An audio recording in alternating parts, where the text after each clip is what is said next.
Flurry Heart's Reign by SingingLark. Flurry Heart walked through the corridors of the Crystal Palace with a plate of food in her magic. She waved hello to a maid, then turned a corner and walked to an Inners's door.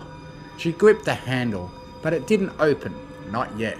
The ambient temperature dropped as Flurry's heart changed the magic she channeled. Her aura changed from her usual pale yellow to a deep purple. The door unlocked and Flurry walked through, then locked it behind her. She waved the smoke from her eyes and then made her presence known. "Hi Mummy, Daddy," she said.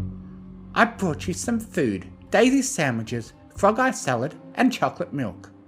Cadence sprang out of bed, her featherless wings instinctively opened to fly away, but she folded them as soon as her shock wore off.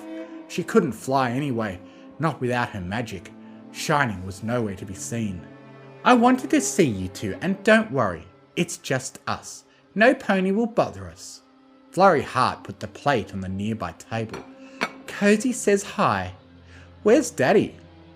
Flurry got the answer a second later. A white blur burst from their closet, tackled her to the ground and pinned her. "Cadence, run! Go find Twilight!" Shining yelled. She sprang out of bed and attempted to open the door, but it remained locked, and with no magic, it would stay so. Flurry effortlessly stood up, despite Shining's best efforts. She smiled and said, "Alicorn magic's great. Shame you don't have any anymore, Mummy, thanks to Tirek."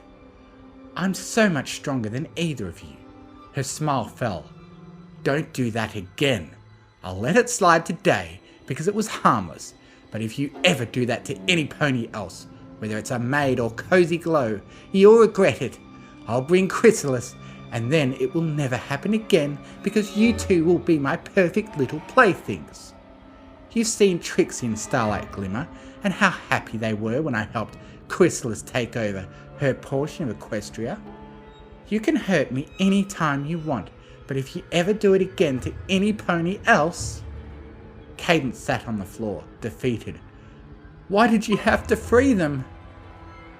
A smirk pulled at Flurry's lips. "I thought it would be fun, and it was. I don't regret it. Now I have an entire kingdom, friends, power, and a mare friend." She lifted the plates of food, then gave them to her parents. "Eat up! Honey Roast worked hard on this meal, so don't waste it. If you don't have at least a bite, I'll cast a want it need it spell again." That's scared enough to eat. Flurry watched in silence until her parents were done. After their plates were empty, she asked, "Mummy, do you even know where Auntie Twilight is?" Shining and Cadence held their breaths. It had been years since they received any news about her. Flurry smiled wider. "She's alive, but she might not be sane. I turned her to stone the same day I unpetrified the others." The news she was still alive was all Shining needed to hear to gain the strength to defy his daughter. Despite his lack of magic and her allies, he needed to try. "Why would she not be sane?" Cadence asked, feeling brave too. "Discord didn't change after 1,000 years?" An image of Discord materialized. "Discord didn't change because even though the elements trapped him, he had the power to keep himself entertained. His physical form is only there to let him control it, but Discord is chaos incarnate. He's already in every chaotic place." The image changed to a petrified Twilight. "Auntie Twilight is the princess of friendship and magic, and since my friends deprived her of magic and her friends, she had no power to use. Now Auntie Twilight is staring at a wall in Tartarus with nothing except her thoughts." Cadence let out a choked laugh, which slowly changed to a sob. Shining glared at his daughter. "Why don't you resurrect Summer if you enjoy causing ponies so much harm?" he spat. Flurry's smile fell. She growled, "I will never do that. My subjects will never have to live under him ever again. The rest of Equestria is suffering, but there are more resources for my kingdom to prosper because no pony else is using them." Flurry gripped her parents' faces and made them stare at her. Even Cozy, as bloodthirsty as she is, knows not to harm my subjects. If she does, I will kill her. I love her, but I love my subjects more. Are we not also your subjects? Cadence said. Flurry grinned, then let them go. You are, but I'm the princess of families. Shouldn't my family get special treatment? You don't show it. How can you tear families apart when you should protect them? Flurry's horn charged with a dark purple aura as she teleported out of the room. The couple hugged and cried as they mourned the young filly they once knew. If she was even real, Flurry released the villains as soon as she learned how. Maybe the young filly was just a ruse. Yellow magic surrounded them, then gently pushed them to the furthest wall. The aura changed to a deep purple as their daughter opened the door, but it changed to yellow right after. Flurry walked in with a cart of books. She unloaded the cart, then teleported away. History lesson, since you two seem to have forgotten. Nightmare Moon was still the princess of the night. You don't need to be nice to embody your domain.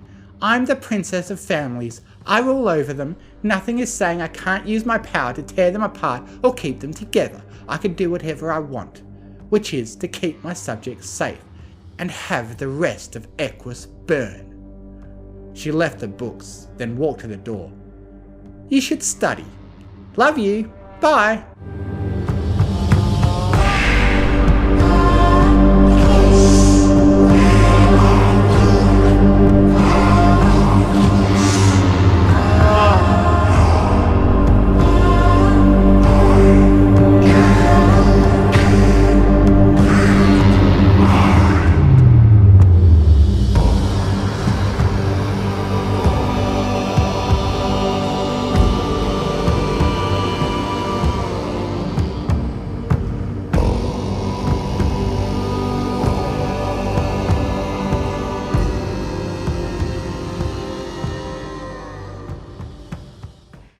Thank you for listening. If you enjoyed what you heard, please consider joining my Patreon, patreon.com/TMFF, to get early access to audiobooks and to be able to request I do a reading of what you want, provided the author approves.